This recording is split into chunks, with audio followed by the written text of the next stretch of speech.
Hello everyone. मेरा नाम अंबर है। और मैं हूँ Neha. Welcome to autism parenting.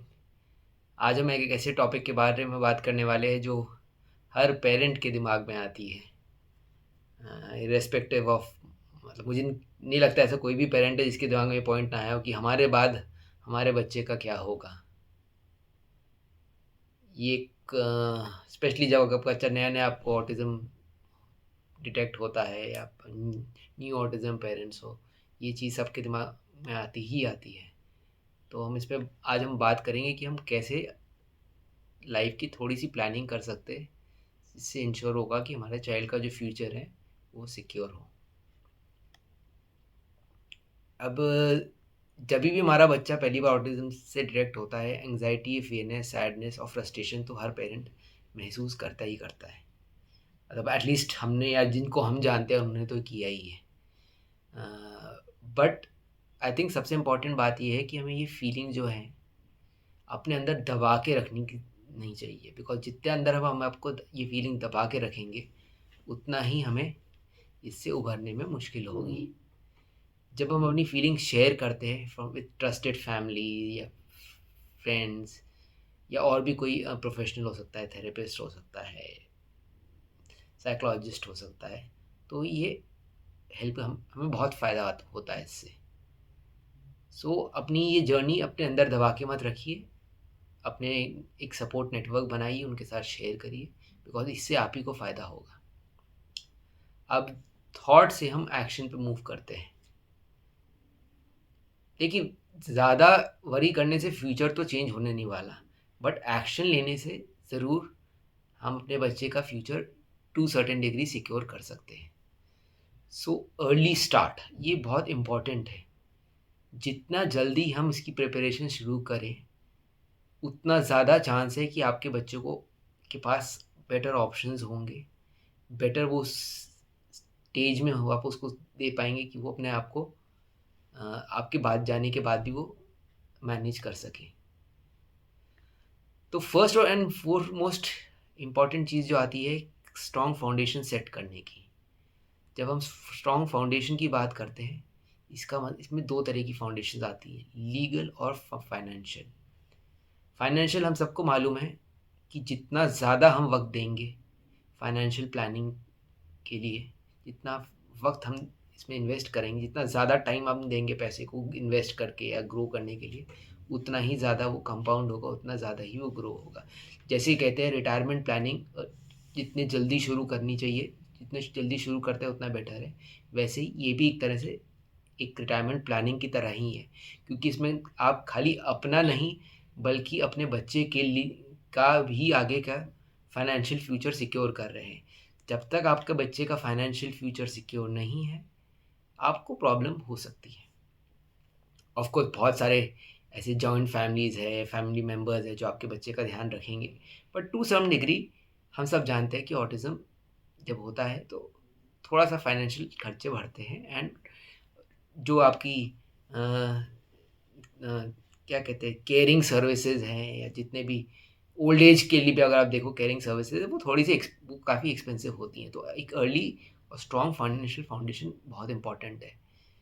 हम रिक्वेस्ट करेंगे हर पेरेंट्स से कि अगर आपका फाइनेंस में इतना स्ट्रॉन्ग बैकग्राउंड नहीं है या फाइनेंशियल प्लानिंग में इतने वो नहीं है अच्छे, तो एक फाइनेंशियल एडवाइज़र को कंसिडर करें। अ, हमारे पास एक ऑफ़न गलत सोचते हैं कि फाइनेंशियल जो एडवाइज़र होता है वो मोस्टली मनी मेकिंग के लिए होता है, जिनके बट पास बहुत ज़्यादा पैसा है या जो बहुत बिज़नेस वाले हैं उनके लिए होता है। एंड रेगुलर अगर रेगुलर लोगों के लिए 9 टू 5 जॉब करने वालों के लिए या मिडिल क्लास के लिए या के लिए फाइनेंशियल प्लानर्स की कोई महत्व नहीं है। बट ये एक रॉन्ग थिंकिंग है।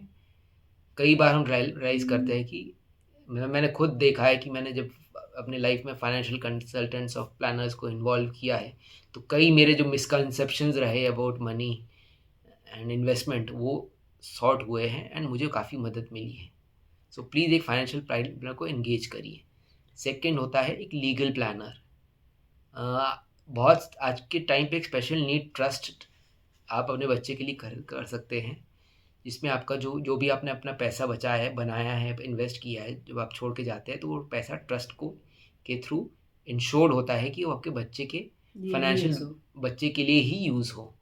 उसका क्या प्रोसेस है एग्जैक्टली वो हमको भी नहीं मालूम, मतलब बट हमें मालूम है ये चीज़ होती है एंड इसके लिए एक लीगल इन पर्सन की ज़रूरत है।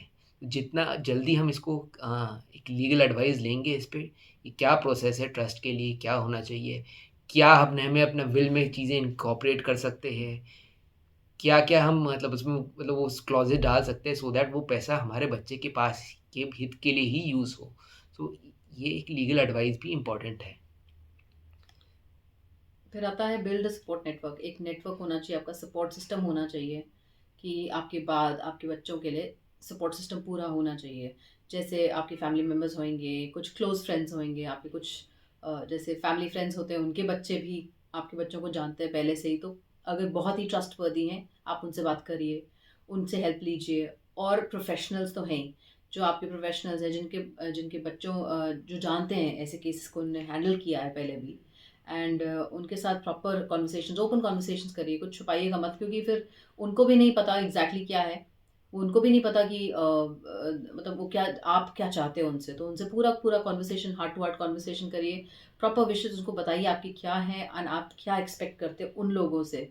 ये सिर्फ फाइनेंशियल एंड इस तक सीमित नहीं है, ये तो जनरल में भी आपको करना चाहिए। एक सपोर्ट सिस्टम आपका होना चाहिए।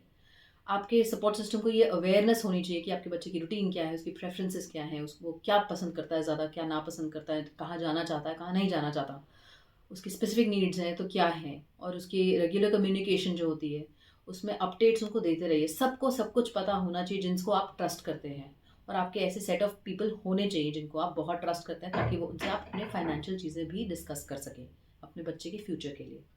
फिर एक डॉक्यूमेंट क्रिएट करिए अपने बच्चे का पहले से ही, कि उनकी डेली रूटीन्स क्या हैं, उनको क्या उनकी मेडिकल हिस्ट्री रही है, कैसे वो रिएक्ट करते हैं किसी चीज़ों से, कैसे उनको अच्छा लगता है कुछ चीज़। अगर आपकी पर्सनल डेवलपमेंट में आपने देखा है कोई प्रेफरेंस है उनकी बच्चों की, कि उसको खाने में क्या पसंद है, या बाहर जाने में क्या अच्छा लगता है, या घर पे रहता है तो उसको क्या प्रेफरेंस है, जैसे टॉय चाहिए या कुछ ऐसी चीज़ चाहिए जिसमें वो इंगेज रहे।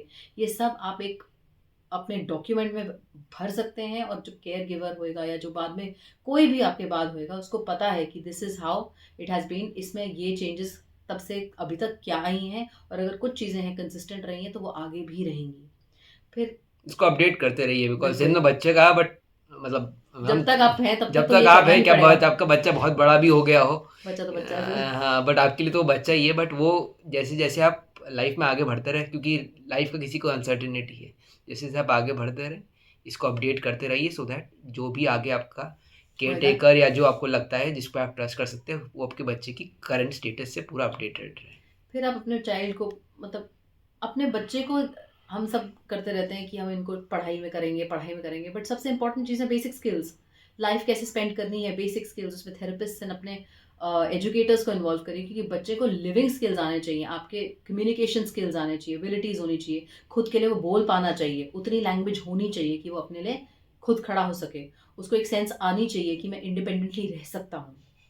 इतनी चीज़ें हमें सिखानी पड़ेंगी, और वो उसकी हेल्प आपको थेरेपी तो आपको डालना ही पड़ेगा, थेरेपिस्ट की आपको हेल्प लेनी पड़ेगी। आप जितना मर्जी कर लीजिए, बट एक प्रोफेशनल होता है जिसके बहुत मायने रखते हैं उनके जो भी पॉइंट्स वो बताते हैं, क्योंकि उनने ओवर द ईयर्स इतने बच्चों को देखा होता है, एंड इतने बच्चों को वो कहते हैं ऑटिज्म से बाहर निकल गए। बाहर निकलना मतलब कि they are able to manage, उनको अपनी लाइफ मैनेज करनी आती है, वो अकेले रह सकते हैं, इंडिपेंडेंटली फॉर्म कर सकते हैं अपने with some support. With some support, absolutely. But independently उनको पता है कि ये बंदा मेरे लिए ठीक है, उतना उनको समझ आने लगता है एक टाइम के बाद। तो एक ऐसा नेटवर्क, जो हम कह रहे हैं नेटवर्क बनाना जरूरी है, और अपने बच्चे को एम्पावर जरूर करिए, उनको बोलते रहिए कि आप कर सकते हैं, हर चीज़ कर सकते हैं, और उनको इंडिपेंडेंट लाइफ स्किल्स बिल्कुल कराइएगा। हमने एक वीडियो भी बनाया था कौन से इंडिपेंडेंट लाइफ स्किल्स हैं, उसका भी मैं लिंक डालूंगा जो बच्चों को आपको सिखाने ही सिखाने होते हैं, जो बहुत इंपॉर्टेंट है।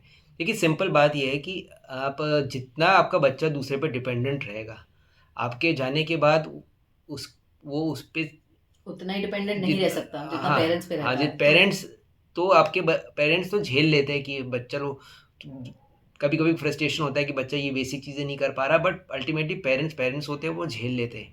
बट जो अगला बंदा होगा चाहे आपका कितना भी क्लोज हो ट्रस्टवर्दी हो फैमिली मेम्बर हो, एक टाइम के बाद एक सबका। टाइम बाद उनको एक एक पेशेंस लेवल चले जाता है। सो जितना आपका बच्चा इंडिपेंडेंट रह पाएगा उतना उनको आप आपके आपको बाद भी बेटर रहेगा, आपके आपके लिए भी बेटर रहेगा। उनको आपके बच्चे का टेक केयर करना ईज़ियर हो जाएगा। फिर एक ऑप्शन आता है जो आजकल बढ़ने लगा है, जिससे मुझे भी काफ़ी होप मिल रही है कि काफ़ी सारे ऑटिज़्म विलेजेस, उनको ऑटिज़्म विलेजेस कह रहे हैं, बट मतलब अलग-अलग नाम से हैं। इस तरह की संस्थाएँ आ रही हैं, जैसे कि ओल्ड एज होम होते हैं, वैसे ही ऑटिज़्म विलेजेस होते हैं, जहाँ आपके जाने के बाद आपका बच्चा रह सकता है। With support again, with yes. Support again. उनके हॉस्टल्स होते हैं, उनका प्रॉपर टेक केयर होता है, उनकी एक्टिविटी का शेड्यूल होता है। तो इस तरीके से एक ओल्ड एज, मीनिंगफुली हाँ, ऑक्यूपाइड जो हम कहते अडल्ट हैं। ऑटिस्टिक चिल्ड्रन, ऑटिस्टिक इंडिविजुअल्स के लिए एक तरह से जैसे एक ओल्ड एज होम का इक्विवेलेंट है। तो ये काफ़ी सारे आने लगे हैं हल्के-हल्के। 3-4 मैं जानता हूँ, जो एक हैदराबाद के पास है, एक गुजरात के पास आया है। अभी गुड़गाँव में भी रिसेंटली एक खुला है। अ, सो इनके बारे में जानना शुरू करिए, और क्योंकि ये ऑटिज़्म इतना बढ़ रहा है, मुझे काफ़ी उम्मीद है कि बाय द टाइम हमारे बच्चे और बड़े हो जाएँगे, और जैसे-जैसे हम लोग ओल्ड एज अप्रोच करेंगे, इस तरह के काफ़ी बैकअप्स होंगे। But again as I told you, इसके लिए फाइनेंशियल प्लानिंग इम्पोर्टेंट है, क्योंकि आपके कोई फ्री में आपका ये बच्चे का ध्यान नहीं रखेगा। इसको पॉज़ करो। एंड जब आप ऑटिज़्म से रिलेटेड ऑर्गेनाइजेशन से जब आप टच में आते हैं, जब उनसे बात करते हैं, तो वो हमें कई सारी नई चीज़ें पता चलती हैं, कनेक्ट्स पता चलते हैं, लॉज़ पता चलते हैं, आइडियाज़ मिलते हैं कि हम कैसे प्लान कर सकते हैं। तो ये इनको खाली ऐसे एक एज़ अ इंस्टीट्यूट मत समझिए कि यहाँ जाके अब मुझे अपने बच्चे को छोड़ना है तो मैं तभी जाऊँगा, या इसको इन पे ऐसे ही एक विज़िट करके देखिए कि ये बाकी बच्चों का कैसे ध्यान रख रहे हैं, कैसे इनको टेक केयर कर रहे हैं।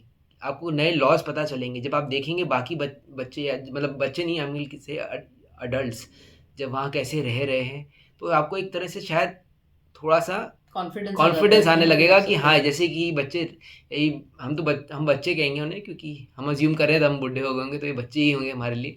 बट जब आप देखेंगे इन लोगों को, तो आपको लगेगा कि हाँ, जैसे ये लोग भी कैसे सर्वाइव कर रहे हैं, तो हमारा बच्चा का भी अच्छी तरह ध्यान रखा जाएगा।